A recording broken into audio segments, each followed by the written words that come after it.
Welcome to the Prophecy Club. I have to tell you, something just happened. I mean, just a few minutes ago. I had to research it out once it happened, but I just got another revelation. Okay, now, let me kind of back up. Ever since I have memorized the book of Revelation, of course, since I have the typical male brain, and if that doesn't suffice, since I have a typical, not too efficient male brain, I have to always go back and refresh.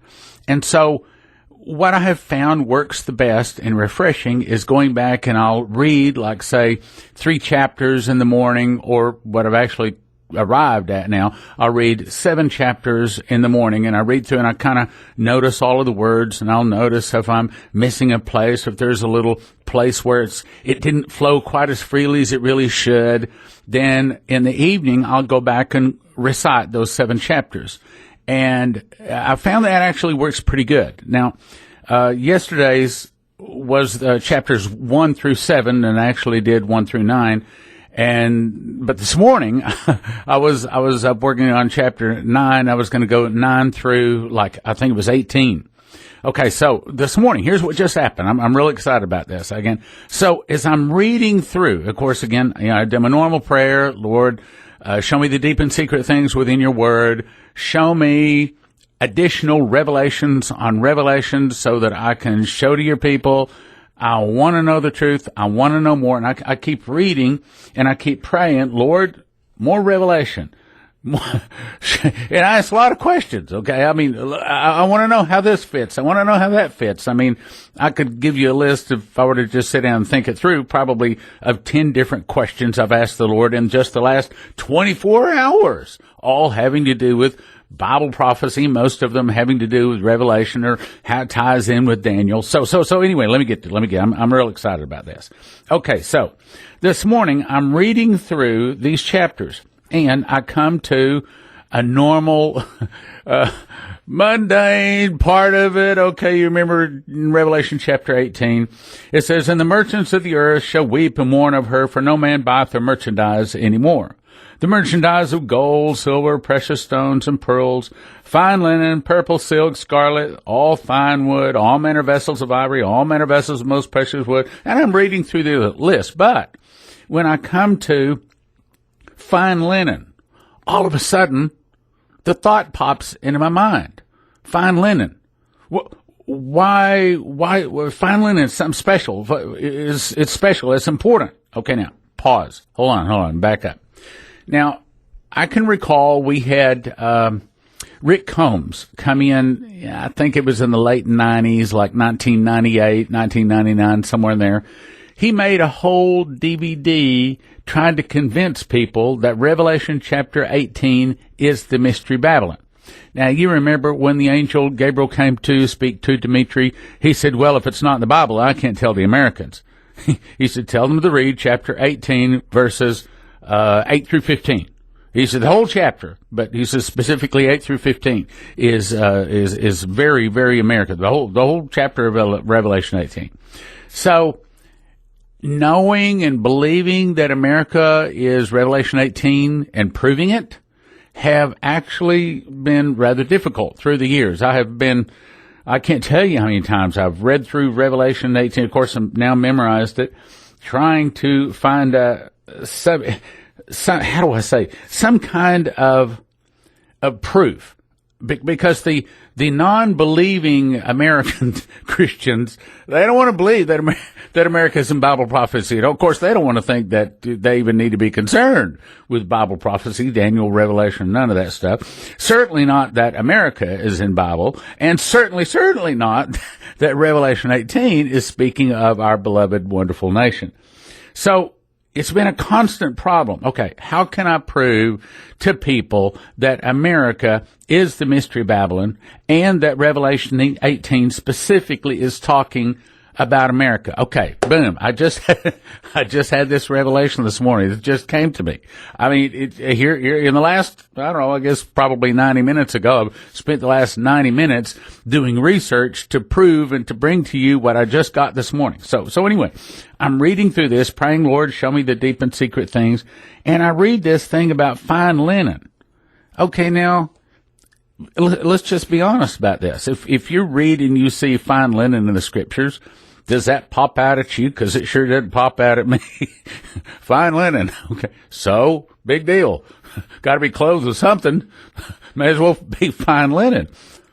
But all of a sudden it popped in my mind that fine linen is something special. It's something really important. And I thought, wait, what do you mean fine linen? I mean, so what's so special about fine linen? And what I've discovered is that let me make my point, and then I'm going to have to take a while to prove what I'm saying here.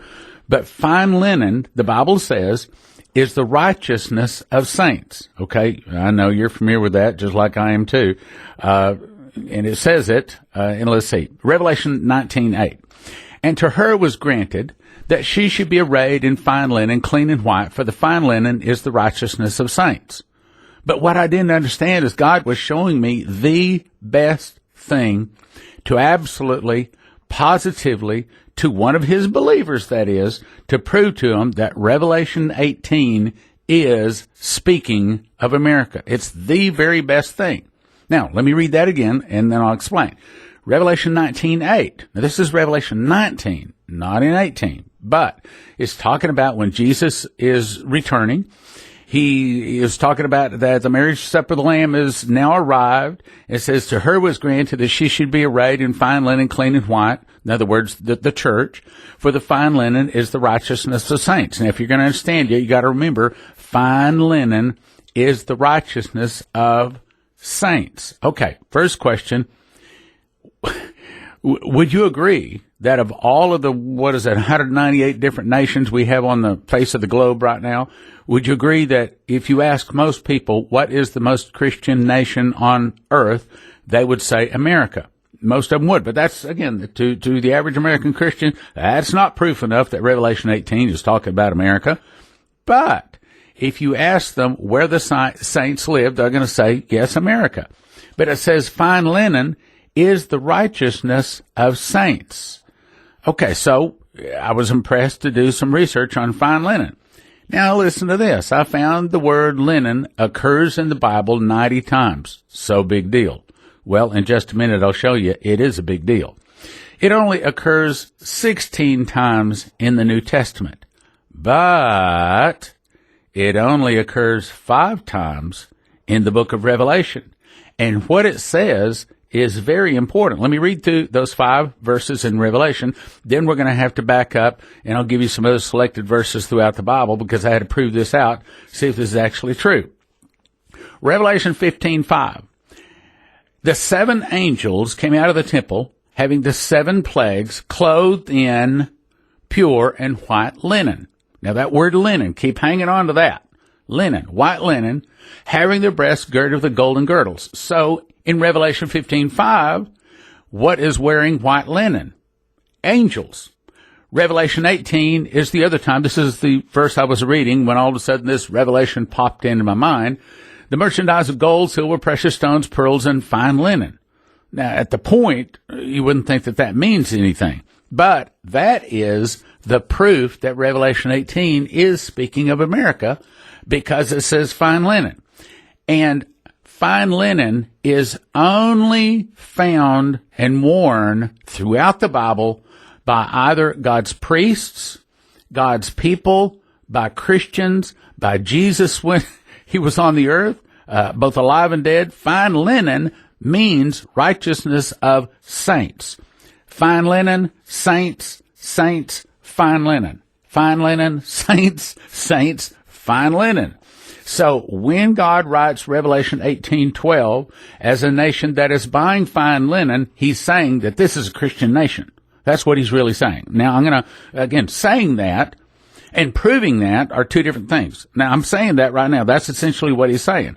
But we're going to have to do a little bit more research, and I'm going to show you that research to prove to you when God puts the label fine linen, it is only attached to Christians or to his people. The Old Testament to his people, the New Testament only to Christians. When he says they were wearing linen, fine linen, white linen, any of those kinds of linens, he's saying that they are Christians. So in that Revelation 18:12 is a nation buying fine linen. He's saying it's a Christian nation. Next verse, Revelation 18:16, saying, alas, alas, that great city that was clothed in fine linen. So this is God saying that America is his nation, is his Christian nation. Again, it's easy for me to say that, but I'm going to have to take you through more scriptures, and I have looked through all 90 of the scriptures in the Bible talking about linen, because I mean, if it's true, it's either true 100% or it's just random and it's just nothing. It doesn't mean anything. If there was one verse in the Bible where a sinner was wearing linen, then the whole thing means nothing. But in that out of 90 verses, all of them were speaking of God's people. When he says linen, white linen, fine linen, he says garment, a wedding garment, any of that, he's speaking of his people. He's speaking of Christians, or in the Old Testament, his people, believers, okay? Then we go to Revelation 19:8. And to her was granted that she should be arrayed in fine linen, clean and white, for the fine linen is the righteousness of saints. Verse 14. And the armies which are in heaven followed him on white horses, clothed in fine linen, white and clean.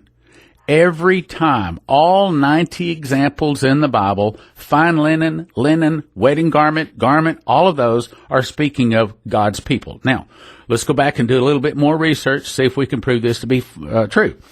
Now, as I mentioned before, the King James version of the Bible is the only version, of course, that I accept, but it is also a dictionary. In other words, the first time you find the word in the King James Bible, it also has a definition with it. So guess what? Genesis 41:42 is the first time you find the word linen. Listen to what it says. Pharaoh took off his ring from his hand and put it on Joseph's hand and arrayed him in vestures of fine linen and put on a gold chain about his neck. So the definition that King James gives for fine linen is vestures. In other words, it's specifically talking about something that you wear. And in this case, this was when Joseph had interpreted the Pharaoh's dream. The Pharaoh blessed Joseph, brought him up out of the dungeon, out of the prison, and arrayed him in fine linen vestures, clothes, and put a gold chain on his neck and put him to be number 2 in the kingdom. So Joseph wore fine linen. Now, throughout the 90 examples, it was basically that. So I'm not going to read all of them. I just chose a few of them here. Then we're going to go from the Old Testament to, now wait till we get to the New Testament. Some of the things the New Testament says is even better. Now let's go to Leviticus 19:19. You shall keep my statutes. Thou shalt not let thy cattle gender with a diverse kind. Means you're not supposed to be mixing the races of cattle or anything else, by the way. Thou shalt not sow thy field with mingled seed. Here it is. Neither shall a garment mingled of linen and woolen come upon thee. Why? In just a second, it's about to give you the answer on the wool. But he says that linen means the same thing as no spot, no wrinkle. When you wear linen, you do not mix it with wool, because wool is a sign of uncleanness. Okay? Jeremiah 13, verse 1. Thus saith the Lord unto me, Go and get thee a linen girdle, and put it upon thy loins, and put it not in water. Now, this is when Jeremiah was told, the prophet, was told to go and get a girdle or a linen, and go to the Euphrates, verse 4, and hide it in a hole in the rock. In other words, go and make that fine linen that was clean and unwashen and perfect. Go put it in the mud. Make it filthy dirty, because it was an example, God trying to show to Israel that that's the way they looked to him. They were filthy dirty. They were supposed to be fine linen, clean and white, but they're now in mud and they're filthy. So the point is, the linen represents saints or God's people. Ezekiel 44:15. Again, there's 90 of these, but we're not going through all of them. You may be saying, well, praise God, he's not going through 90 verses. But the priests, the Levites, skip a few words, verse 17, when they enter in at the gates in the inner court, they shall be clothed with linen garments, and no wool shall come upon them while they minister in the gates of the inner court and within. Skip a few words. They shall not gird themselves with anything that causeth sweat. So, fine linen is representative of being upper class, of not necessarily sweating, and of serving the Lord, not doing the manual labor. Wow. Now let's go to Daniel. Daniel's got some really good examples. Daniel 10:5. Then I lifted up mine eyes and looked, and behold, a certain man clothed in linen, whose loins were girded of fine gold of Uphaz. Now this is talking about the angel. So here the angel that came to Daniel was clothed in linen. You jump 2 chapters later to another angel incident, and one said to the man clothed in linen, which was upon the waters of the river, how long shall it be until the end of these wonders? And he heard the man clothed in linen, which is upon the waters of the river. In other words, another angel. So 2 angels, both clothed in linen. That's my point. Now, let's jump to Matthew 27. Now, we're in the New Testament. Again, there's, 16 times in the New Testament. You'd think that the word linen would be found more than 16 times in the New Testament. It's not. And it is only applied when it is God's people.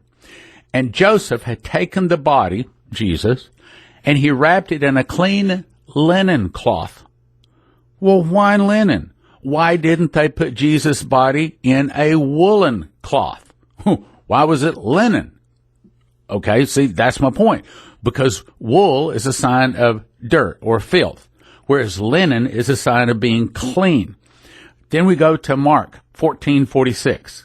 And he bought fine linen and took it down and wrapped him, meaning Jesus, in the linen and laid him in the sepulchre, which was hewn out of a rock, and rolled a stone upon the door of the sepulchre. So, second verse saying that Jesus was wrapped in fine linen. The other one said clean linen. Then we go to Luke. There was a certain rich man, which was clothed in purple and fine linen and fared sumptuously every day. And it goes into the story of the rich man and Lazarus, meaning the rich man, in that he was wearing fine linen, he was one of God's people. And of course, the Lazarus was also one of God's people, but they were not, the rich man was not being kind to the poor man there. Jump down to 23:53. We're still in Luke. And he took it down and wrapped it in linen, talking about Jesus' body, laid it in the sepulchre. It was hewn in stone. Again, every time Jesus, I can skip through these because there's several examples of when Jesus was put in the tomb, he was wrapped in linen, clean linen, fine linen. Here's John says, and they took the body of Jesus, wound it in linen clothes with spices, blah, blah, blah. Verse 20, verse 5. Chapter 20, verse 5, stooping down, looking in, saw the linen clothes lying. Verse 6 says, and he see the linen clothes lie. Verse 7, the napkin that was about his head not lying with the linen clothes. So Jesus was wrapped in linen. And out of all of the Gospels, those are the only cases where it's talking about linen and it's representing clean and white and holiness. So, now let's go back to the point that I'm trying to make. Let's go to Revelation 18 because that's exactly what it's talking about here. It says fine linen.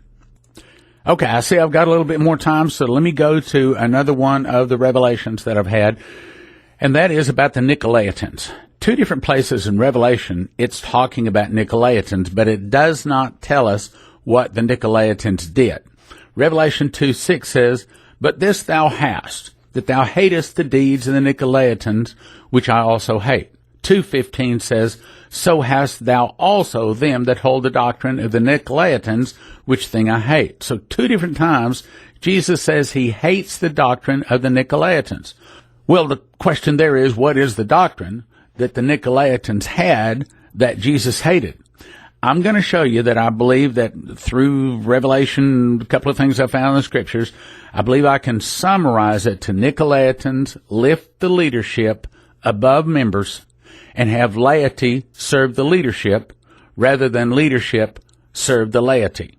In other words, church leadership gets the people to serve church leadership rather than the church leadership serve the members.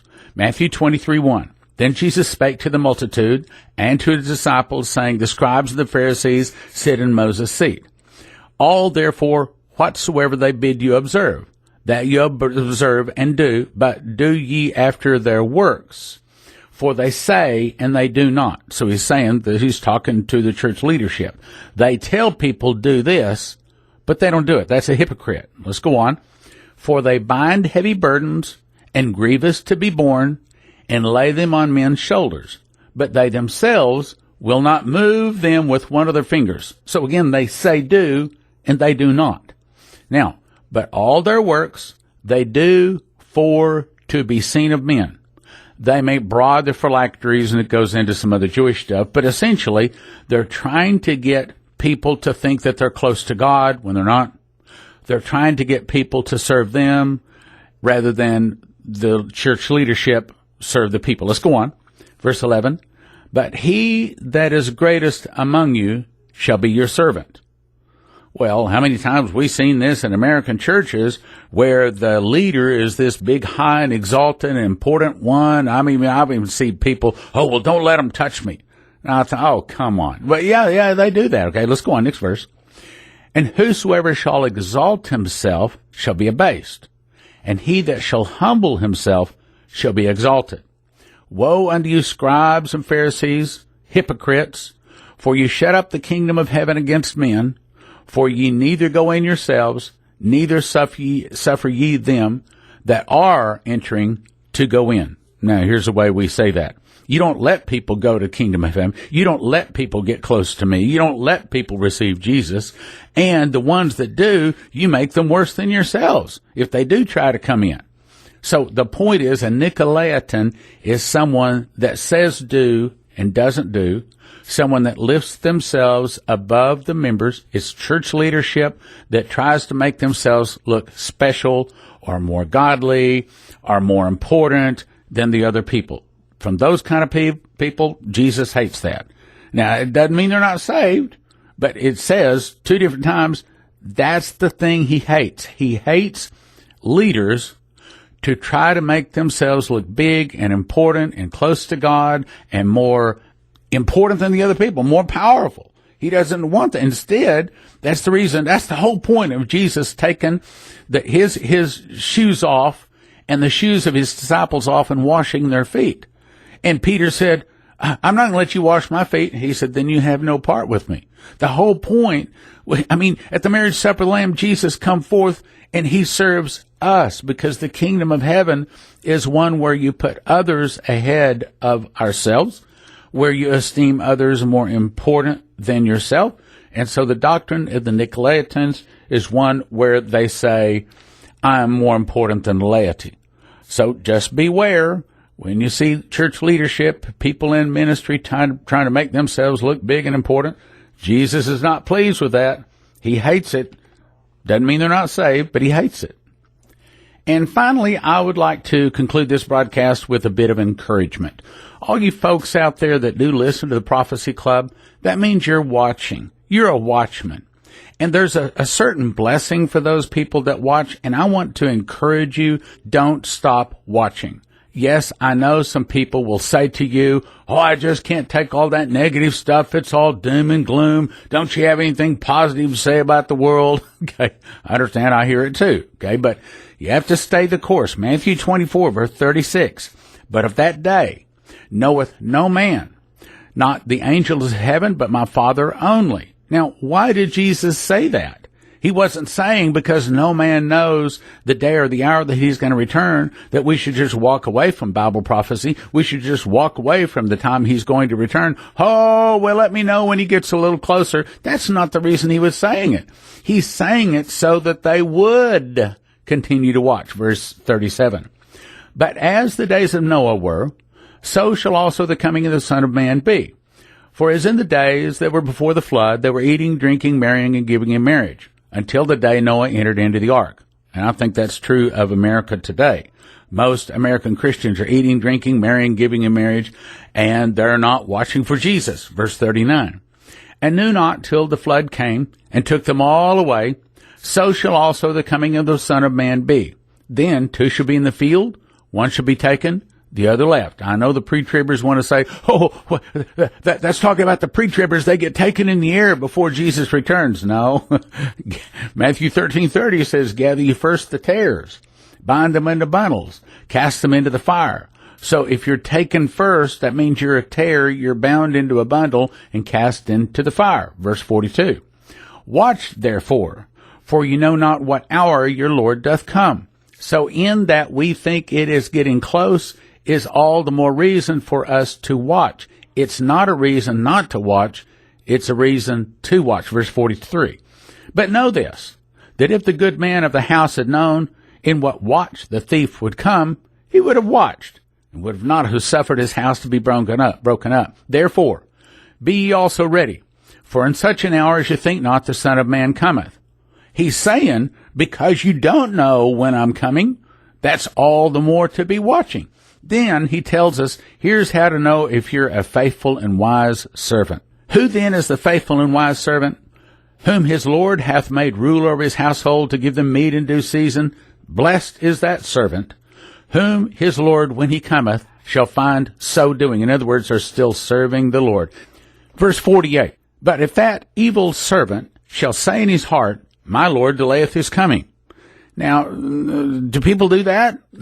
Absolutely. I mean, when Y2K didn't happen like we thought it was going to happen, a lot of folks just walked away from Bible prophecy and God's whole end-time warning.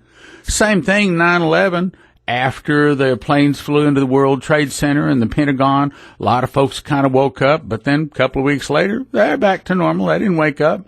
And then, of course, after Trump was elected, everybody thought, okay, well, now the worrying is over because Trump is in. We got him as president. Now we can go back to sleep. In other words, they're not really looking for his coming. Instead, their heart is to eat and drink and be merry, for tomorrow we die, okay? Verse 49, they shall begin to smite his fellow servants and to eat and drink with the drunken. The Lord of that servant shall come in a day when he looketh not for him, and in an hour when he is not aware of, and shall cut him asunder, and appoint him his portion with the hypocrites, and there shall be weeping and gnashing of teeth. And I wanted to say, God bless you people out there. Continue to listen to, support this ministry, because this is a ministry that is looking for Jesus to return, and I believe that God has called you to be a part of preparing his bride for him to return. Thank you for listening. Thank you for your prayers. And remember, it's summertime, so we do need your financial support and your gifts. God bless. If you are one of those who hear the voice of God in this ministry, please support it with your prayers and your financial support. Thank you. Now from the Prophecy Club, some exciting opportunities for you. The Extreme Summer Blowout is now in effect. You can get 50 DVDs for $250. That's $5 each. 25 for $160. That's $6.40 each. 15 for $120. That's $8 each. 10 for $100. Obviously $10 each.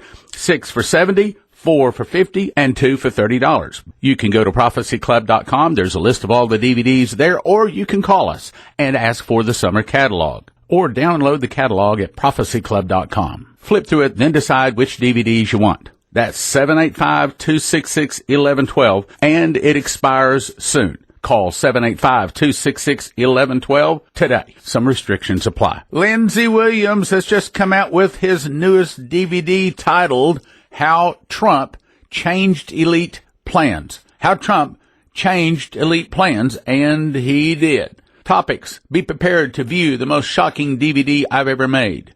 Nothing like this has happened in 6,000 years. Something catastrophic is beginning to develop. It will change your life forever and the life of your children and grandchildren. This is the most important information I've ever given about the future. Call How Trump Changed Elite Plans at prophecyclub.com. Available for shipping now. Our address is prophecyclub.com, or you can call 785-266-1112 and put it on a credit card. And when you call, ask about becoming a partaker. God bless.